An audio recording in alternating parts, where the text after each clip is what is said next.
Okay, welcome everyone, and thank you all for being here today. I'd like to welcome in the viewers watching on NBC Sports Bay Area, sfgiants.com, the Giants YouTube, and Facebook channels, and also the listeners listening on KNBR 104.5 and 680.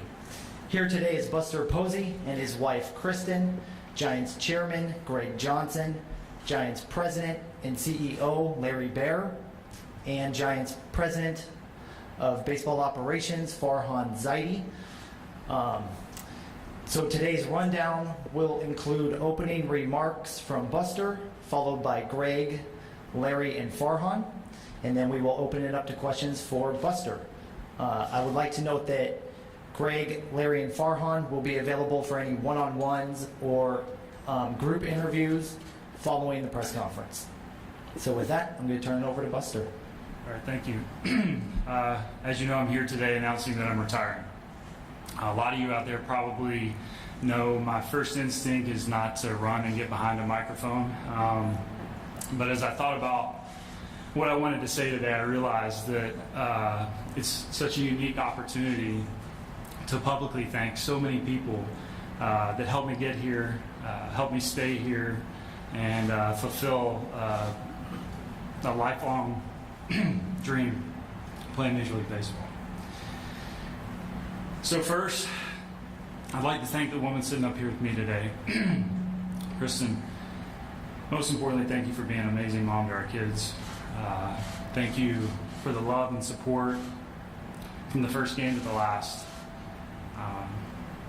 It doesn't seem like it was that long ago that I remember you sitting at Lee County High School games with your dad, and then Florida State University, and then just a couple of years later, you were in the stands cheering with the rest of the Giants community as we won our first title.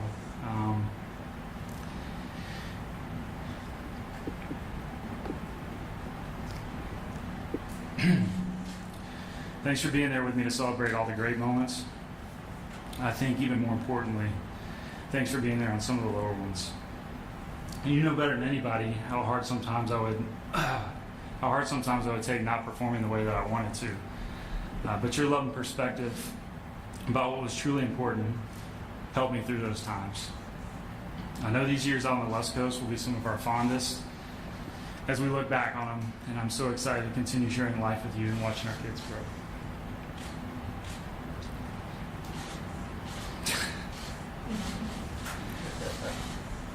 Lee, Addie, Olivia, and Ada, your mom and I are so proud of the people that you're becoming. We're so blessed to have kind, caring, and empathetic children. Being your dad is the greatest joy in my life.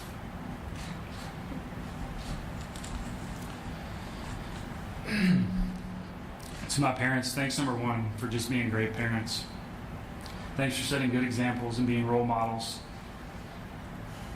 All of us as parents know there's so much that goes into that. So just thank you, number one, for being great parents.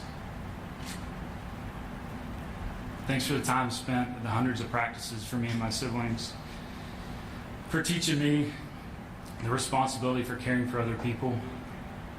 Thanks for teaching me how to compete, how to handle victories, and how to handle the defeats. I'm not strictly talking about sports. Most importantly, thank you for giving me the foundation of knowing that baseball is a vessel that can be used to create wonderful memories and impact people's lives, but ultimately it's not what defines you. We're looking forward to having more time with all of you. To my team at CA, Jeff and Marissa, for the last 15 years, we've had a relationship that have grown and blossomed because of the trust that we've all built between us. Kristen and I feel very fortunate to have had both of you a part of our team the entire way. Our business relationships have definitely turned into friendships that will last a lifetime. Thank you both for all your hard work and your loyalty. There's a group here that I've worked closely with over my years: Shayna, Bertha, Tess, and Matt. Thank you for all your behind-the-scenes work that doesn't get recognized a lot of times. Chris and I have both enjoyed getting to know all of you and cherish the friendships that have come from that. The Giants ownership, front office, coaches, and training staff. There's so many peoples and teams within the teams that help us players perform to our highest capability. There's no doubt the success this organization has had the last 10 plus years is a direct correlation to those people that I just mentioned. To the entire medical staff, without you, it might have been done 5 years ago. Gresh and A-Ray, thank you both for your friendship, for truly caring about players, for coming to work a lot of days before anyone else and leaving after everyone else has gone home. Nobody better than you guys. To the old crew, Boach, thanks for being here today. Whoa, thanks for being here. The Saves, Bobby, thank you for being here. Rags, Billy, Gardy, Bam Bam. I have so many great memories when I think about all of you. Thank you for being leaders for such a long time. I know how fortunate I am to have spent the first 10 years playing underneath you. And like I mentioned with Gresh and A-Ray, thank you for caring about the people that work for you. All these great memories that we have together wouldn't mean anything if we didn't have great relationships. I think it's a big reason why the fans got behind all of our teams the way they did. They could see that the players and coaches that were taking the field cared about one another, and they wanted each other to succeed. Larry, Greg, Rob, thanks for hiring good people. Thanks for bringing great players to this organization. Thanks for always making an effort to humanize the players to the fans. It's probably something early in my career that I thought was a waste of time. And I didn't understand it. But as the years have passed, I realized just how impactful that can be. And if it impacts one person in a positive way, it's worth the time and effort. It's not something you realize when you first become part of a major league organization, but it doesn't take long to realize that some are better than others. This place here has always been a first-class operation. So you guys sitting up here, thank you for your commitment to the team, but also to the community. Farhan, Scott, Cap, our time together was relatively short, but we experienced a lot together. Unfortunately, a global pandemic, but then fortunately followed by a record-setting season of 107 wins. I've really enjoyed getting to know you guys. I know this organization is in great hands with you guys at the helm. So I've been blessed to play in a league that has the most talented baseball players in the world. It's a fraternity that I've watched from afar from the time I was 5 years old until I arrived in September 2009. And one of the greatest benefits that comes along with that is that you get to meet a lot of great teammates that have very similar interests as you do. You make certain friends throughout the years that you know will last beyond the game. I feel very fortunate to make some of those friendships over the years, and I look forward to them lasting for years to come. It'd be impossible for me to thank each and every teammate I played with, but I had the pleasure to not only play along supremely talented baseball players, but good men, good husbands, and good fathers. There are some teammates that I can consider mentors. There's some teammates that we have celebrated Thanksgiving with. There's some teammates that last year during the pandemic, we met over Zoom for a Bible study once a week. They're teammates that I've shared the joys and the hardships of life with.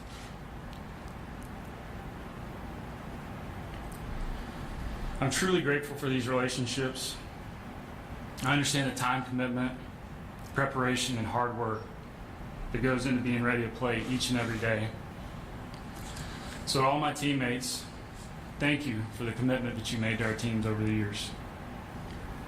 And lastly, to the fans. The last week to 10 days, I've been thinking, how do you thank a fan base? And the Giants fan base is more than just fans. It's a community. And that sense of community is something we as players could feel in the ballpark when we took the field each night. And I also hope it's worked the other way. I hope over the years you've been able to see in our teams a sense of pride that we've all taken in coming together each night and each day working hard with a common goal and pushing each other along the way. And thinking back, oddly, some of the best times when you look back on them are the challenging times. When you're going through them, they don't tend to be very fun. But when you get on the other side of them, you realize that's when you've truly grown. I think that's one of the best things about sports, and hopefully something a lot of fans can identify with as well. Over the years, I've heard a lot of stories about what the Giants mean to different fans, or what baseball means to different fans. When I think back on those stories, there's usually one or two common denominators, and it's family and friends. When I was a child, one of my earliest baseball memories was of Sid Bream, speed guy like me, of the Atlanta Braves sliding into home to beat the Pittsburgh Pirates in Game 7 of NLCS to send the Braves to the World Series. To be able to share in the joy with my granddad that Christmas as he proudly displayed a picture of Sid Bream on his t-shirt, sliding into home just underneath the tag, is a memory I'll never forget.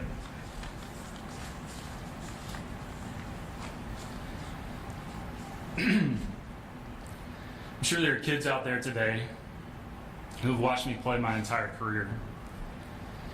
They might actually be adults now. And there's parents and there's grandparents, aunts and uncles, nieces and nephews, cousins.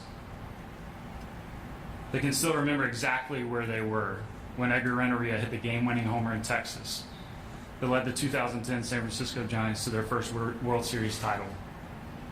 Or when Sergio Romo stood on the mound, shook me off from throwing a slider, which still scares me to this day, and snuck a fastball past Miguel Cabrera to clinch the second title in 3 years. Or when Madison Bumgarner came out of the bullpen in Game 7 in Kansas City and 45,000 people went deathly silent. Because they knew at that point the game and the World Series was over. Or maybe you remember where you were when Matt Cain stood on the back of the mound. He gazed up at the crowd, taking it all in before he recorded the final out of the first ever perfect game in Giants franchise history. To me, this is what encapsulates baseball. It's a lot more than just winning or losing games, although the wins do feel a lot better. But it's about the time spent with family, the countless nights and days pulling for your team, riding the emotions of the highs, riding the emotions of the lows, and ultimately enjoying the people that you're with along the way and making great memories together. I'm so very humbled to have played a part in some of those memories. To the fans, thank you for all your support I've received the last 13 seasons. And I look forward to creating new memories of my own and sharing them with family and friends as I pull for the Giants the rest of my life. Thank you.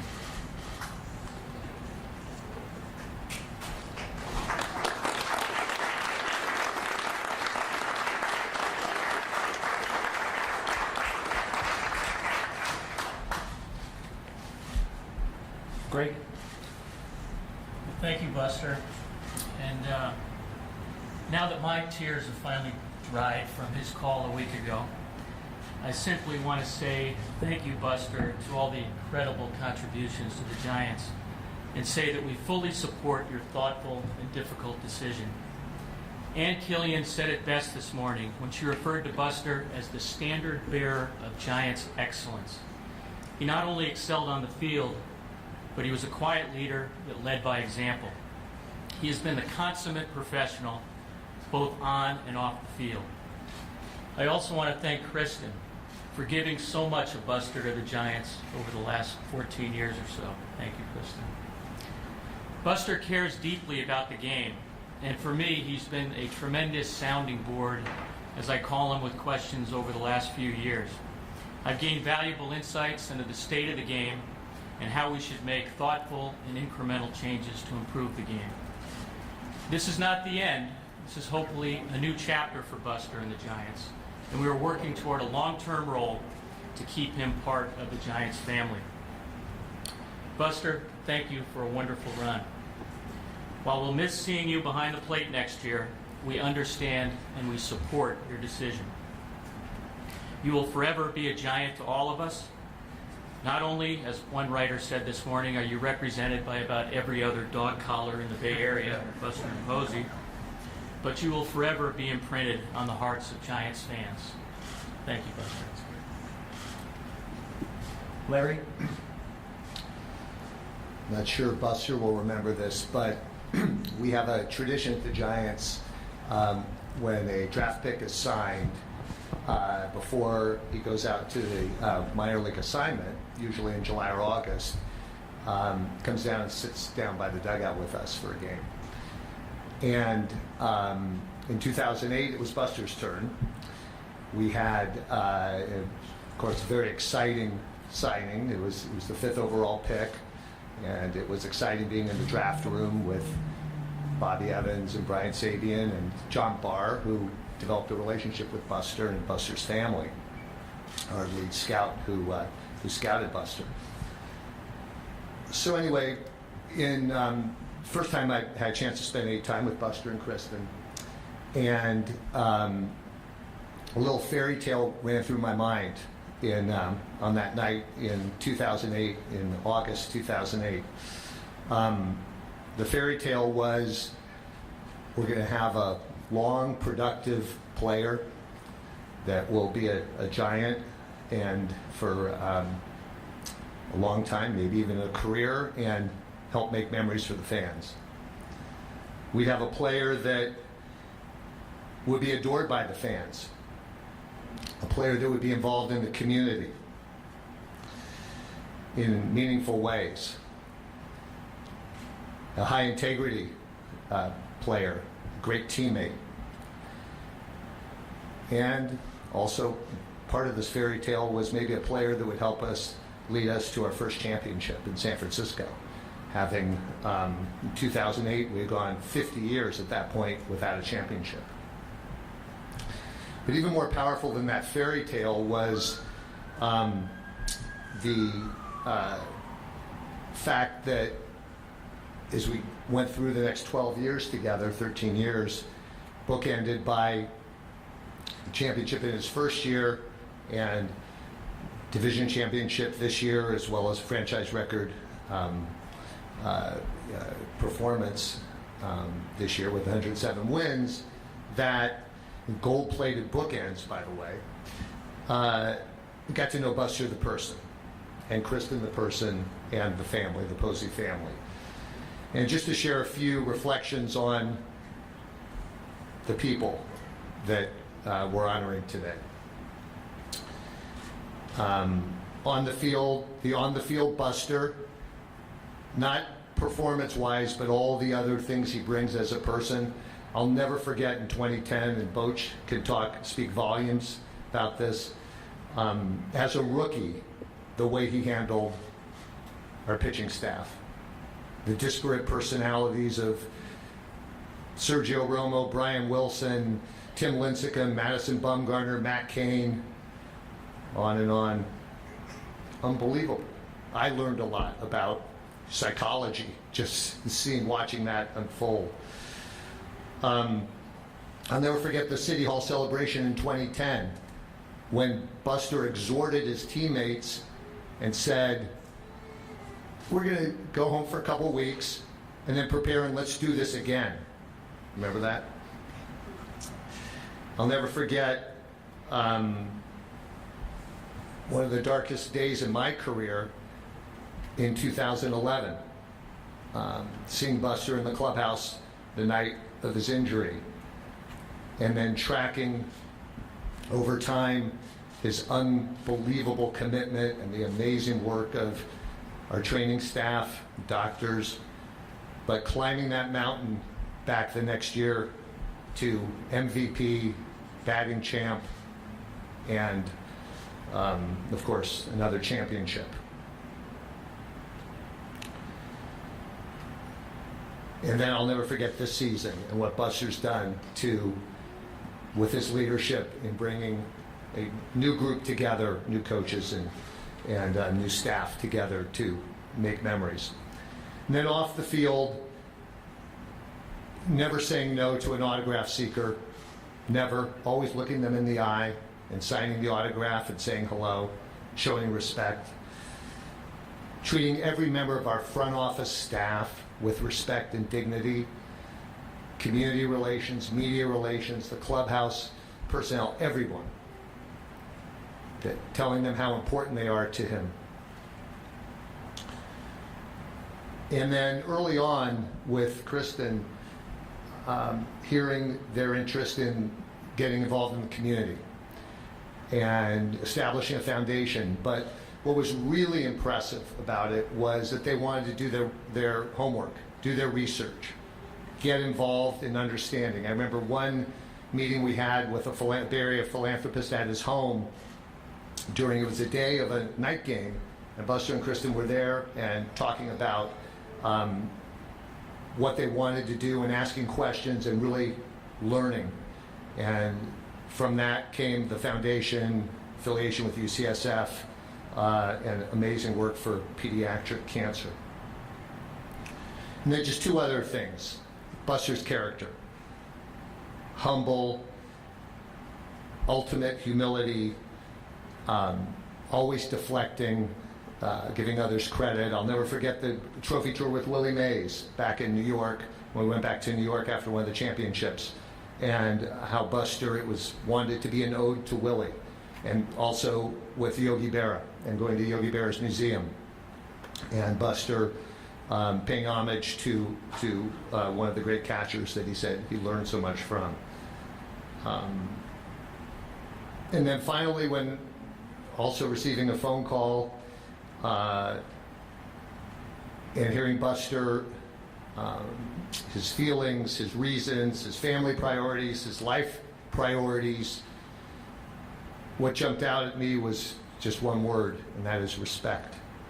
Respect for the decision, respect for the person and the family we have come to know and love, and just the gratitude for the journey he's taken us on since this fairy tale began in 2008. Farhan? Thanks, Matt. Good afternoon, everyone.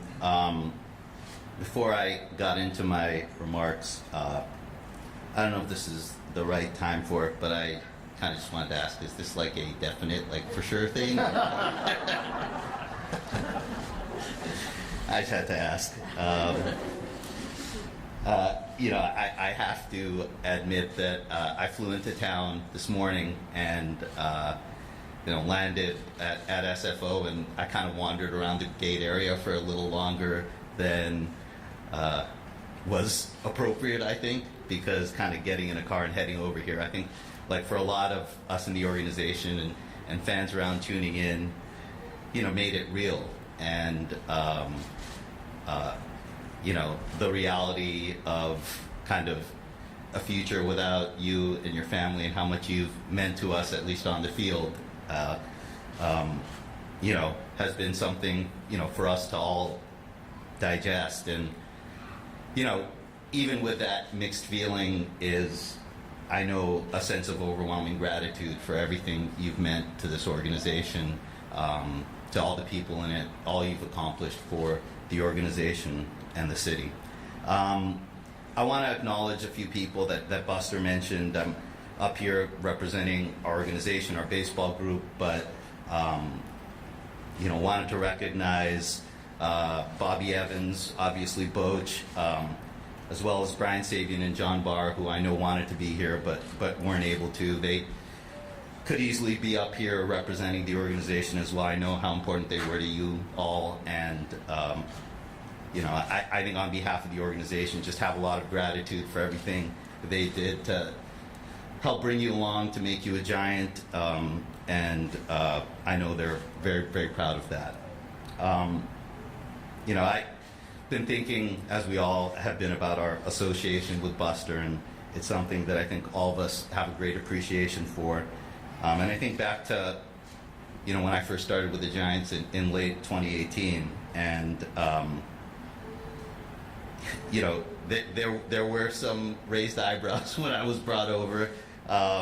There was, talk about, me maybe being a Dodger mole, or, maybe being, a numbers guy that maybe wasn't in tune with the Giants' ethos. In all honesty, I was a little rattled by that. It was a real adjustment for me personally and professionally. But one of the first people that reached out to me after I got this job was Buster, and he made a point of reaching out and not just shooting a congratulatory text, but said he wanted to meet and talk.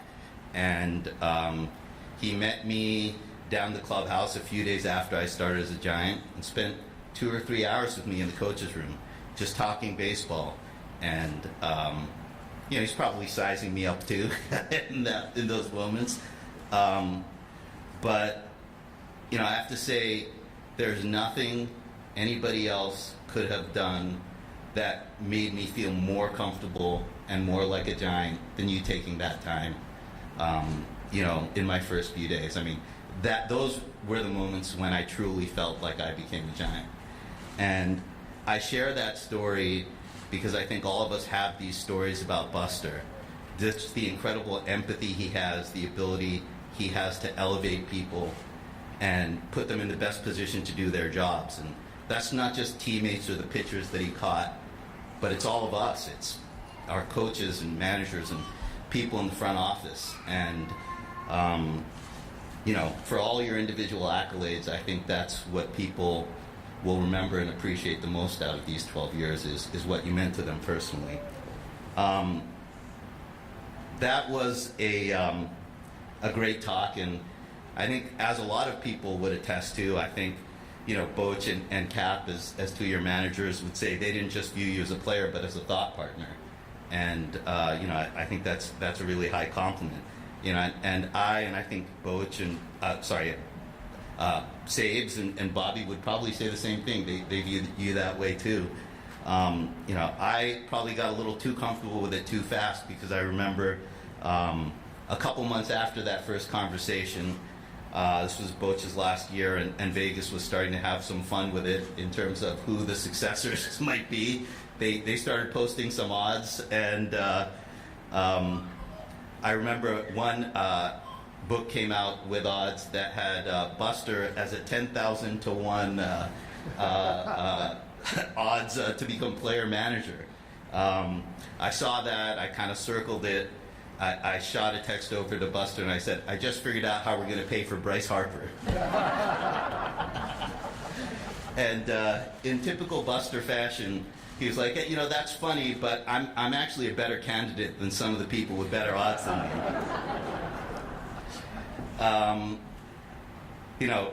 I also, over the last 10 days, have had time to reflect on the 2020 season. You're opting out. It's wonderful to see your two beautiful girls, twins, here. And, obviously the organization was fully supportive of that decision. And as a baseball group, I think we just picked up the pieces and figured we would do the best we could. And, we had some nice moments in that 2020 season. But I look back on it now, and I realize we were lost. We were lost, and I don't think I fully appreciate it, and maybe all of us fully appreciate it, until we had you back this year.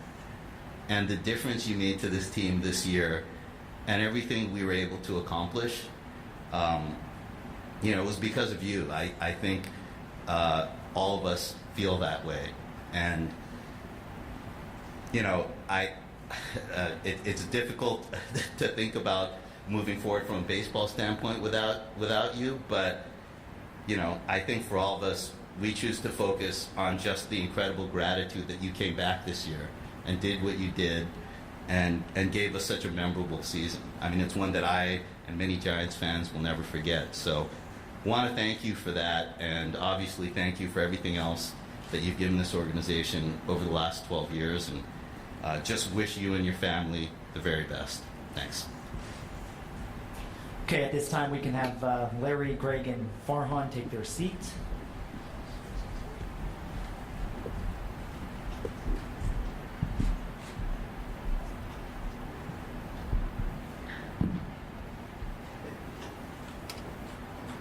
Okay, we can open it up to questions for Buster. Just a reminder, if you have a question, please raise your hand and we will get you a wireless microphone. Let's start here in the back with John Shea. Hello, Buster. Why exactly are you retiring, and when did you come to this decision?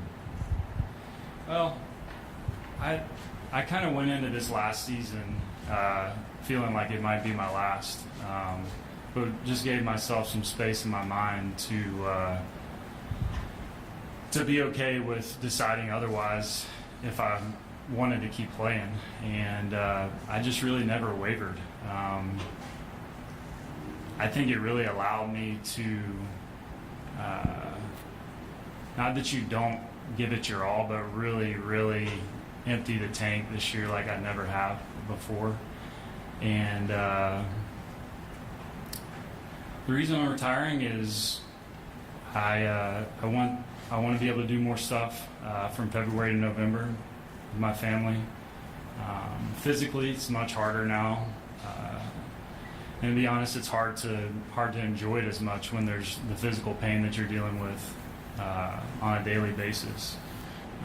Again, you know, I halfway joke with our training staff about being done 5 years ago, but I don't know how far of a stretch that's really off without the work they were doing daily, you know, with a history of an ankle injury and then a hip. Yeah, it was just getting to the point where things that I was enjoying were not as joyful anymore, and no doubt the camaraderie with the teammates in the clubhouse, and you know, the thrill of winning a great game I'll miss. But yeah, I just think weighing all those things, it was ultimately why I didn't really feel like I wavered at all during the year. In the back to the left, Janie. Hi, Buster. Hey. Have you thought about, you know, this organization does so much for its players who have stepped away from baseball, and everybody wants to know if you'll stay involved somehow, and maybe once your kids are a little older, will you do some ambassador work that I know is very important to you off the field with the community fund and things along those lines, or maybe do TV? Yeah, I love to talk. Yeah, I've thought about it. I think I've thought about it for years now. I think in my mind, I'll always be part of the Giants organization. I couldn't tell you in what capacity that is right now. But Kristen and I and our kids are just so grateful that this was the organization that drafted us. Because you don't have any control of that, obviously, coming out of high school or college. So just very grateful to have spent, you know, the last 14 seasons here with the Giants. Let's go right here in the back. Buster, I was talking with a number of fans yesterday, and there was a young man in his 20s who said, my dad had Joe Montana and I had Buster Posey. And another family said, he's like our family, and another fan said, you know, there was something about him being the heart and soul of this squad for the last 12 years. And it's a two-part question. What do you say to those fans? But also, all of them, when I asked about their favorite play and their favorite moment with you as a player, they brought up that grand slam in 2012 against Cincinnati and how much it meant to them, and many of them had tears in their eyes after that. Do you have a special moment, and what do you say to those folks who feel like you're almost part of their family? Well, it's like I said in my statements. I mean, I think that's what's so special about the relationship that fans make with players, especially in baseball, because we're on their TV so many nights out of the year. And Kristen and I actually talk about that a lot, how sometimes fans will come up to you and they, from our standpoint, they're talking to you like they know you. And it's because we're on TV so much and playing games. And as I mentioned to Larry about the Giants' effort to humanize players, I think all of those things just make it special. And I'm humbled. I'm humbled to have been able to help create great memories for a fan base. And it goes both ways because I got to play in this ballpark in front of 42,000 plus most nights, and I fulfilled a childhood dream. Let's go to the right in the middle, Ann. Hey, Buster. How much did taking last year off factor into this decision and the time you've got to spend with your family and maybe be in a little less pain and make you realize it would be a good time to just do one more year? And also, you mentioned our years on the West Coast, you and Kristen. Are you going to be staying in the area? Are you going to be moving to back to the South? Yeah, I think the year off probably did play into the decision a little bit, but at the same time, as I mentioned, I didn't approach the season and say this is definitely it. And then, sorry, what was the next part of the question? Oh, staying here. Well, we'll probably move. We'll probably move back to Georgia eventually. That's just where both of our families are. We've been on one coast. They've been on another coast for really since 2008 when I was drafted. So we're definitely excited about because of COVID. There's a niece that we still haven't met yet. A lot of my family hasn't met our twin girls, and it's like a lot of families, I'm sure, that are separated. COVID's made it harder for people to see each other. So we're very, very excited about being closer and being able to spend time with them. Brian? Congratulations, Buster and Kristen. There was a theory that you were taking it more in after game 162. Maybe were we overreading your long looks into the crowd and everything? And was there more drinking in of the final week and celebration in game 162 in the environment? Yeah, I think when it was over, I tried to take it in a little bit more. But because of the nature of the way the season ended, with it being just down to the wire, I think Greg told me the other day that his wife at one point was like, "This needs to be over because it's stressing you out too much." Once it was over and we had won the division, I was definitely taking it in. I went back to the conversations that we had with Cap and Farhan at the beginning of the year and just said how we all collectively were like, all right, if we're going to go do this, it's not fair to anybody in the room if we don't set out to win the division. Like, trying to sneak into the wild card is just not going to work. And I think when Cap probably said that early on in spring training, there were some players that were probably rolling their eyes, like a lot of people probably would that had heard that. But I think without that initial belief that it was what our goal was, I don't think it happens. And once it was over, I was definitely just appreciating looking at the fans that were packed into the stadium when last year there were no fans, and just kind of reminiscing on past years when getting to celebrate, whether either making the playoffs or winning a big playoff series in that ballpark. Let's go to Mark.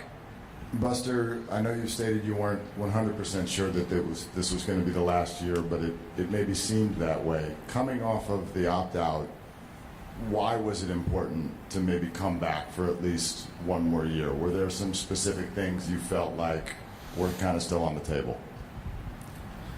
Yeah, I think number one, and I told Jeff, my agent, at the beginning of the year, I said, I want to individually prove to myself that I can still play this game at the highest level.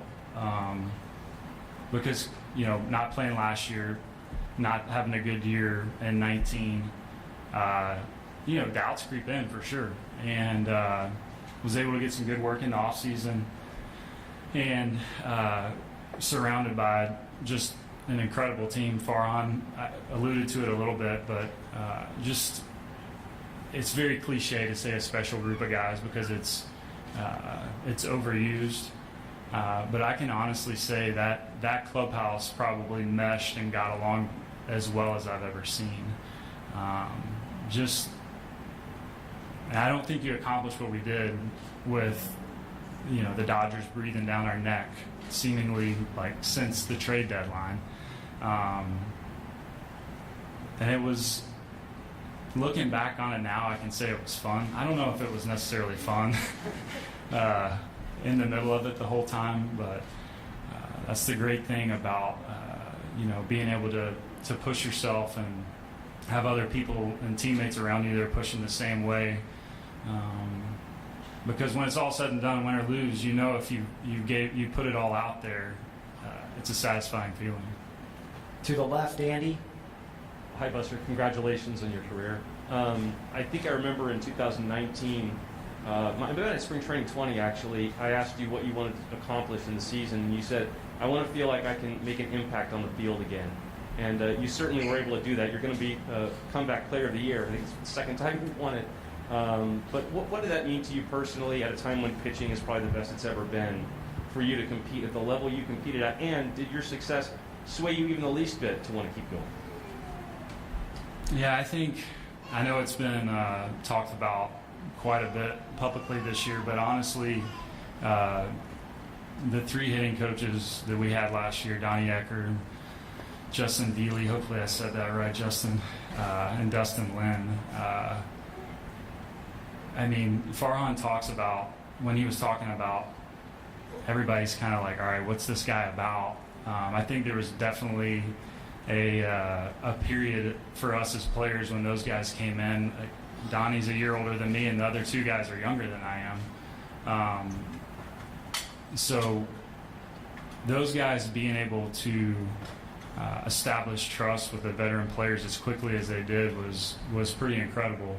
And I think Cap should get a lot of credit for putting the staff together like he did,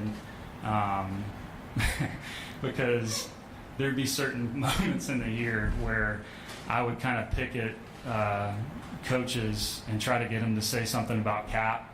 None of them would do it. They wouldn't bite. They just would not bite whatsoever. So the loyalty they all had for one another made a huge difference for all of us. And getting back to the hitting, I just think those guys would do the advanced work, the analytics and all, but they had such a great way of relaying the information to the players to where it's not a burden. You actually start to crave it and want it, because it's not so much that you're like, man, I can't take any more of this. So I think, coupled with my hip feeling as good as it had felt in a few years, working with those guys, getting some early confidence going, I think that helped me a lot. And I can honestly say no, playing the way I did didn't sway me. And I think that's part of the reason that I do feel at peace with my decision, because obviously it would be much harder than if I felt otherwise. Let's go to Kerry Crowley. Buster, congratulations. Coming out of Florida State and joining the Giants organization with the lofty expectations that were upon you, what were your kind of wildest dreams for your tenure in Major League Baseball? And when you think back to where you were then and where you are now, how do you reflect on all you accomplished? Yeah, Kristen probably remembers this. I can remember in high school being heartbroken about losing a state championship. Our high school had never won a state championship. And then moving on to Florida State, we had Mike Martin there, kind of getting towards the end of his career, never won a College World Series, and wasn't able to accomplish that. And it was truly just what I wanted was to win. I wanted to win a championship. And I can remember running to the mound in 2010, and honestly, the thoughts going through my head were, what just happened? It was an understatement to say a dream come true. Boach getting to win his first. Mike Murphy here in the audience today getting to win his first. So many other people. Again, I just go back to the relationships and the memories that are made along the way. But when you go back in your mind and you think about why is that special to you, it's because of the people you got to share it with. And if it was people I didn't enjoy being around or didn't have respect for, it wouldn't mean as much to me. Let's go to Chris Haft.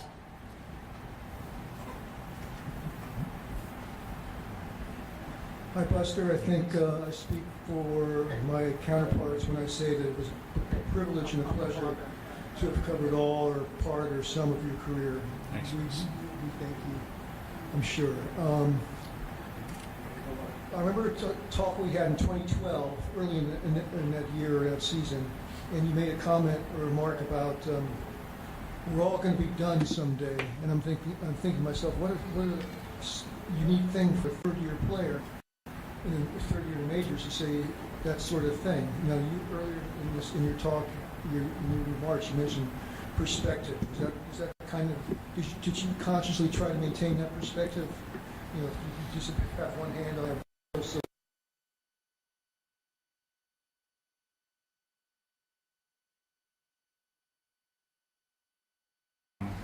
Don't laugh.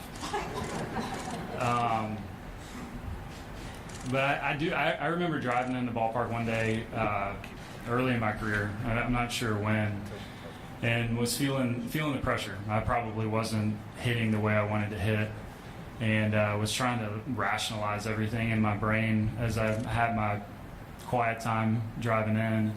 And I grew up, like a lot of people my age, big Braves fans, and I started to think about those guys, and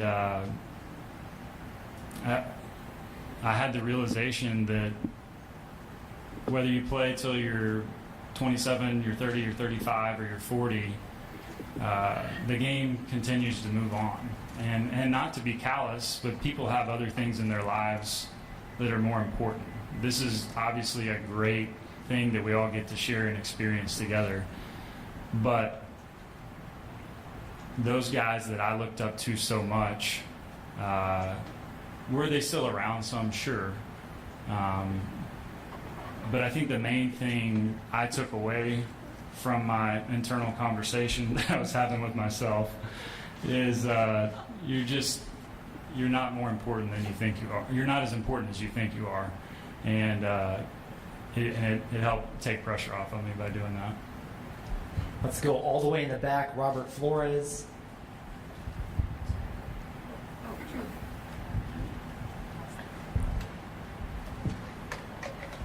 Hey, Buster, I have two questions.